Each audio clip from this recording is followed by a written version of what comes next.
Today we're doing a very savory melange, a great menu with unique flavor, kind of adventurous, and we're going to start with squid that we're going to mix with pozole, and I'll tell you what it is later. Anyway, those squid here that you can buy this way, very easy to clean up. You pull out the head, as I did here, and cut the head about just above the eye here, this way, whoop, and there is the blood in it sometimes, and there is a beak which comes out if I press here.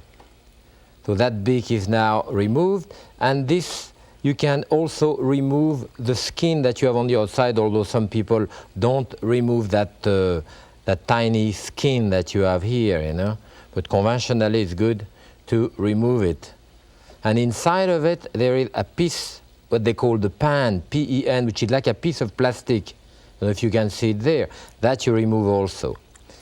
Clean it as much as you want. There is, again, the appendage here. We remove that back also. All of that is cooked. You can grill it. You can do a lot. You can stuff it. It is one of my favorite type of shellfish. So what we do here, we are cutting that into a ring like this. This we can leave it alone. And all of that we're going to drop in boiling water to blanch it. You know, just to firm it up and blanch it. So with this now, the second party of the stew, we're going to saute some onion. Here. Finely chopped. About a cup of onion, I think I have here. Here I am. Always keep your knife very sharp, which helps in the chopping of your onion. We put a little bit of olive oil in there. And the onion with 1 tomato. I have a tomato here which is about a cup, which is about 6 ounces. So we cut that into dice this way, into cube rather. Cube about 1 inch big. That's going to go in it soon. I'm putting it in there for the time being because I want to add first garlic, you know. So I add the garlic here, crushed 2 cloves of garlic, chopping it coarsely, and add it to your onion, and finally the tomato.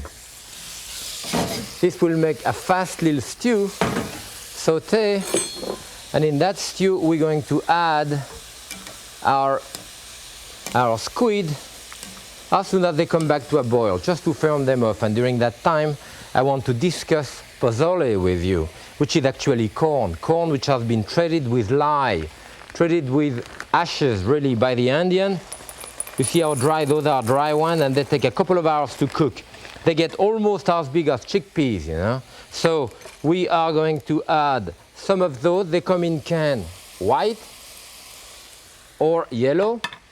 As I have here, I'm doing a mixture here, and they're really kind of addictive in taste. I mean, we put that there, some salt and pepper, and finally we put our squid in it, which now is basically blanched enough. It is good to blanch the squid first because it releases a lot of juice otherwise in there, so you blanch it, even when you do a salad, you know.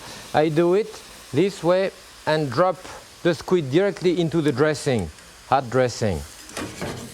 So you want to saute this around, and we'll finish that up with a little bit of tarragon, fresh tarragon. So as you can see, we really have a mixture of different style here. The tarragon will give it that type of anise taste, you know, which is quite delicate. And now we just have to serve our dish. I think I should put a little bit of a dry white wine in it. Actually, I should have put a little bit earlier.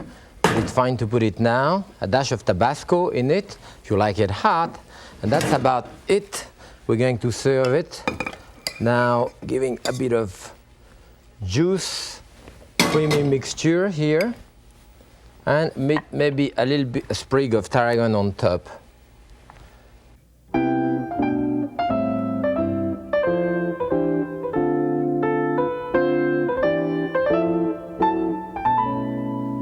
Now we're going to do one of my favorite desserts, a Farina Bavarian cream cake. People are not used to Farina, or you can use cream of wheat, you can use couscous, you can use any of this to do those type of delightful cake. I have 2.5 cup, 2 3/4 cup actually here of skim milk.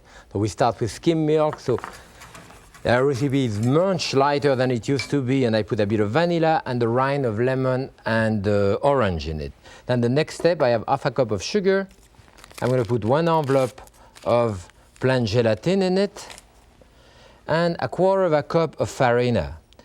Very little, really, because it will expand quite a lot, you know. And as I say again, you could use tapioca, you could use all the kind of farinaceous, and you mix it together. And when this comes to a boil, which is about now, we want to put this in there, stir it good, and basically that's about it. You know, you let that cook approximately, bring it to a boil and cook for about 4 minutes. It will thicken enough. Then you have to let it cold, and that's what I have here. I have this one which is cold here, or at least cool enough so I can use it. And now we want to put whipped cream in it. Now the whipped cream that I have here, I have 1/2 cup of cream which I started beating already. You want to beat it to the extent at which it is just firm, you know, but not too firm, otherwise you'll have a taste of butter in it. Now realize it is 1/2 cup of heavy cream, which is 8 tablespoons, but by the time you finish beating it, it's going to be a cup. See, 1/2 cup is a cup of whipped cream. And that cup of whipped cream, actually, tablespoon per tablespoon, whipped cream is about the same than sour cream. Because sour cream is about 20, a tablespoon of heavy cream is approximately 40 to 45 calories. Well, if you get a cup out of 1/2 cup, it gives it to you about the same than sour cream. So what we want to do is to mix it in there. Remember that the mixture has to be slightly cold, otherwise you may have problem. You know, it will break down, your cream is going to break down. I did it with a whisk. You can also fold it, you see, with your rubber spatula to really incorporate it well. And what I'm doing here, I'm putting that into a mold. I put a piece of paper in the bottom and a strip of paper around to be sure that I can unmold it. Then you put this in there. As you can see, even though the recipe is for 4, you can serve practically 8 people with this. You can do individual one too, they're really delightful. All you have to do now, place a piece of plastic wrap on top so it doesn't dry out, and up in the refrigerator 3-4 hours at least. And with that, we're serving an apricot sauce. And the apricot sauce, I have a cup of strained apricot preserve here, putting a little bit of cognac in it. I have put here the rind of the lemon, a little bit of the lemon juice also, a couple of tablespoons, maybe a tablespoon and a half to dilute it and give it that type of acidic flavor, you know. And mix it gently. This is the sauce that you want to serve with it. You can serve that sauce, of course, with a lot of other things. I'm going to put it in there so it's easier to serve it. And now I want to show you a kind of bonus or an extension to that dessert, the decoration that we do with it. And what I have here, I have a piece of parchment paper, and we cut triangle out of this, you know. Those triangles are transformed now in cornet. And this is like an isosceles or right-hand triangle. If you remember your geometry a little bit, you fold this in the center of the hypotenuse here and bring it around a couple of times. Don't worry about the end. Now it's around, you move your hand up and down this way to really create a point, a very tight point as I have here. Then you fold it inside, and now you have a cornet. This is absolutely indispensable for a pastry chef. All of the great dessert, pastry, wedding cake and all that are done with this. And what we have here is a strained apricot preserve with a little bit of food coloring, which is done with vegetable. We are having a green one here. This is all apricot preserve, remember? So we have a little bit of a green one. And I have a yellow and a red one as well, which I have here. It's easy to put them directly in a bowl. So what you do here, you fold it this way around so that you have a seam right there. So you can use it to fill up things with it. And of course, the design is going to be done with chocolate. And here is the chocolate that I have, that you use it in the same way here. This is just plain melted chocolate. You don't want to use too much here, about a couple of tablespoons. Here we are. And again, you fold it carefully to be ready now to decorate now the end of it. You can cut it. You want to cut it very, very thin to have a thin line. Yes, okay. So what we have here, we have our cake. Same one that we showed you. And this one has to be unmolded. I run my knife around. And you want to place this on top of it. Remember, we have that piece of paper, fortunately, which I hope is going to help us, hopefully. And then we can start pulling on it. Here it comes. Remove this. Remove this. And now we can start drawing with the chocolate. What do we do? Or maybe I'll do like a vase here, you know? A vase, maybe with little circle. And maybe in that we start doing some flowers, you know. So you could be freehand with this, you know, large leaf that I'm doing here, as you see. There's flowers. More leaves. Up. Watch out if there is little pieces in your chocolate, give you problem here. Here. Another flowers here. So you do your whole design, you know, this way.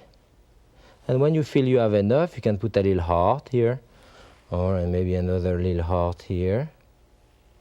And then now we can start filling it up with the design. This is a great way of doing things. Let's say we have a red flower here, so you know all of the inside of the chocolate, which is used as boundary, is now filled up with red. Maybe I had 2 red flowers. I'll do maybe another red one here, and maybe some of those inside, those shape here. Maybe 2 red one. That's maybe enough. Or maybe a heart. I put a heart red also. Here it is. Now I use maybe the yellow, couple of other flowers. I mean, you can do like a stained window type of effect here. It's beautiful. You can decorate cake this way in a very easy way. This happened, as I said, to be a Farina cake. It doesn't have to be a Farina cake. It can be anything that you can use in this manner. Here I put maybe a red one here. So now, well, this may be a little flowers also. I put that here. Now let's try the green one. This is for the leaf, of course. You know, I want to spread that. It's real fun, you know. One time when my daughter was small, I had the kid coming from school, and I drew a barn and tree, and I forget what I drew on a big cake. And then after I gave little cornet like that to all of the kids, so that they could, maybe I put a piece underneath, so that the kid did actually fill up the inside of the leaf or the tree, the barn, the cow, all of that type of thing, another real bowl, you know, doing that type of thing. So you can continue even with your chocolate if you want to do a little more. Here, what I have done. You see, you could do thing right across. I put another flowers maybe here.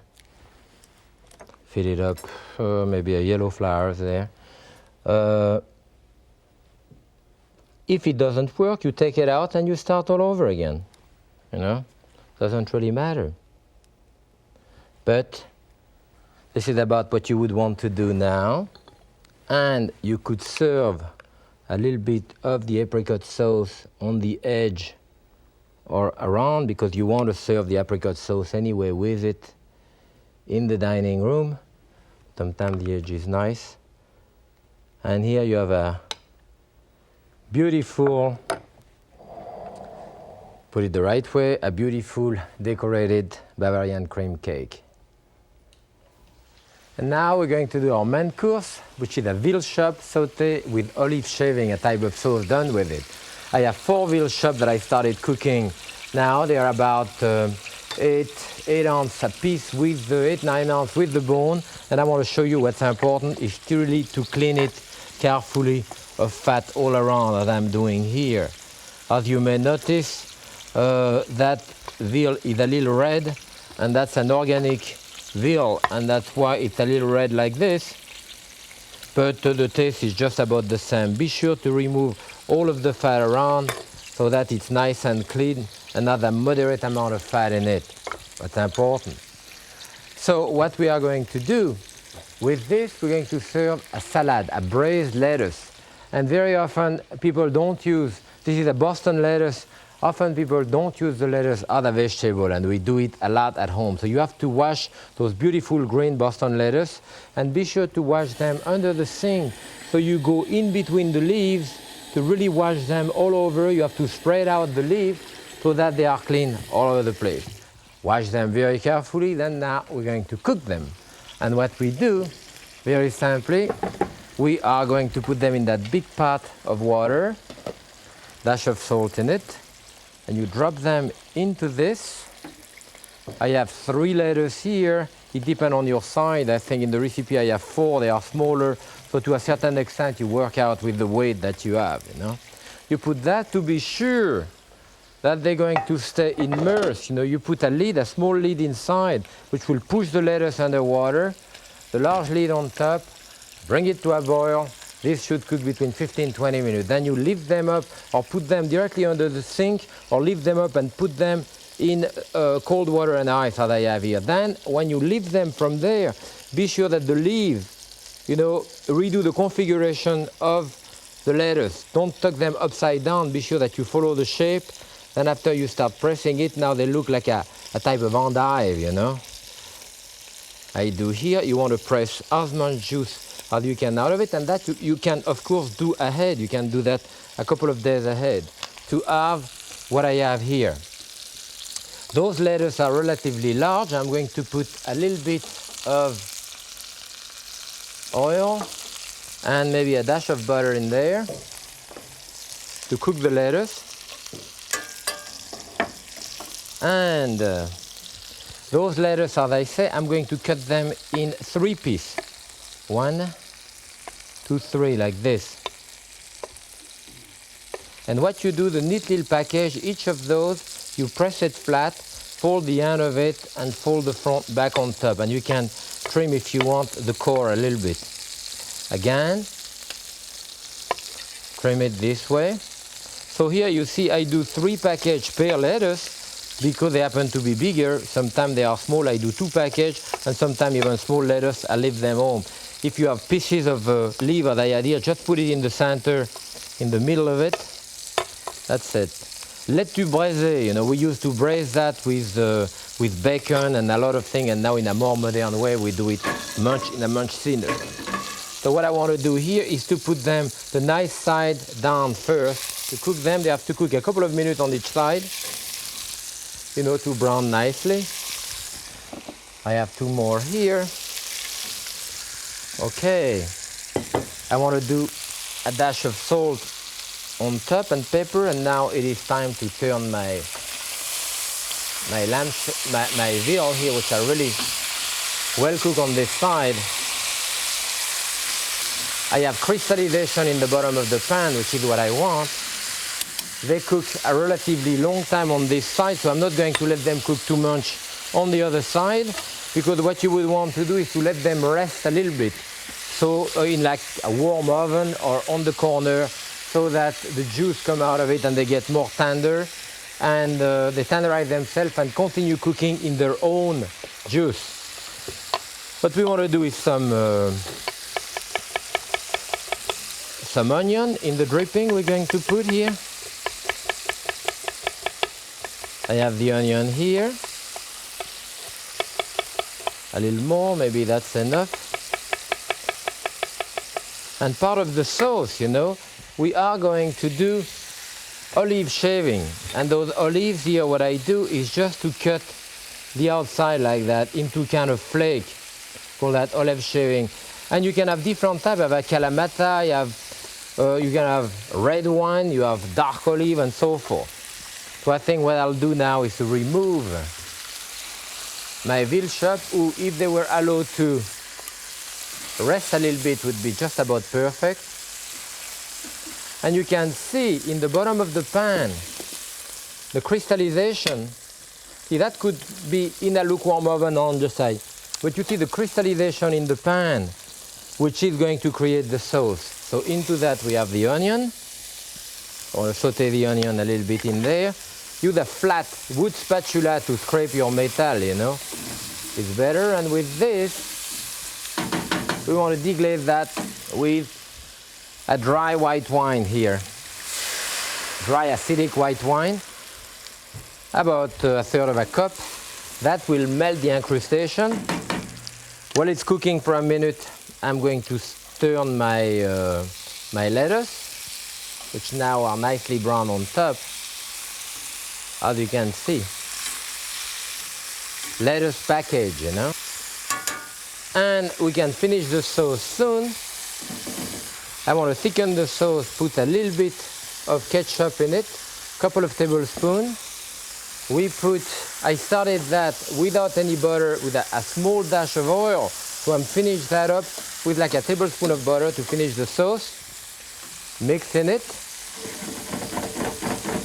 Sauce is brightly finished. And we're going to put some parsley on top, a bit of decoration with parsley. Here it is. And my olives, of course, here are part of the sauce. A bit of water if it's too thick. And I'm ready to serve now a couple of lettuce package. Here, I think the recipe gave 3, you know.